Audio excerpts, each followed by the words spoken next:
પોરબંદરમાં પણ ધોધમાર વરસાદ વરસ્યો હતો। આ સાથે ધોધમાર વરસાદ પડતા લોકોને હાલાકી ભોગવવાનો વારો આવ્યો છે। તો બીજી તરફ વરસાદ થતા ચારે તરફ પાણી જ પાણી જોવા મળી રહ્યું છે। ધોધમાર વરસાદ થતા ચારે તરફ પાણી જ પાણી નજરે પડી રહ્યું છે। લોકો પરેશાન થયા છે। નીચાણવાળા વિસ્તારોમાં પાણી ભરાયા છે। પોરબંદરની શાળાઓમાં પણ શૈક્ષણિક કાર્ય બંધ રાખવામાં આવ્યું છે। સૌરાષ્ટ્ર પંથકમાં હજી ભારે વરસાદની આગાહી વ્યક્ત કરવામાં આવી છે। હજી પણ આગામી દિવસોમાં ભારે વરસાદ થઈ શકે છે। તો આ સીધા દ્રશ્યો જેમાં પોરબંદરમાં ધોધમાર વરસાદ વરસ્યો હતો।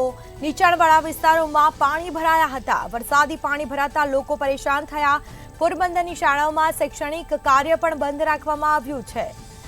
તો લોકો પાણીમાં ફસાયા હતા। જેનું રેસ્ક્યુ પણ કરવામાં આવ્યું। નીચાણવાળા વિસ્તારોમાં પાણી ભરાતા લોકો પરેશાન થયા છે। તો પોરબંદરમાં ધોધમાર વરસાદ વરસ્યો હતો। ધોધમાર વરસાદ વરસતા લોકોને મુશ્કેલી વેઠવાનો વારો આવ્યો છે। લોકોના ઘરમાં પાણી ફરી વળ્યા છે। પાણી ભરાતા ઘરવખરીને પણ નુકસાન પહોંચ્યું છે। તો પશુઓ ક્યાંક તણાયા છે। ધોધમાર વરસાદ વરસતા નદી નાળા છલોછલ છલકાયા।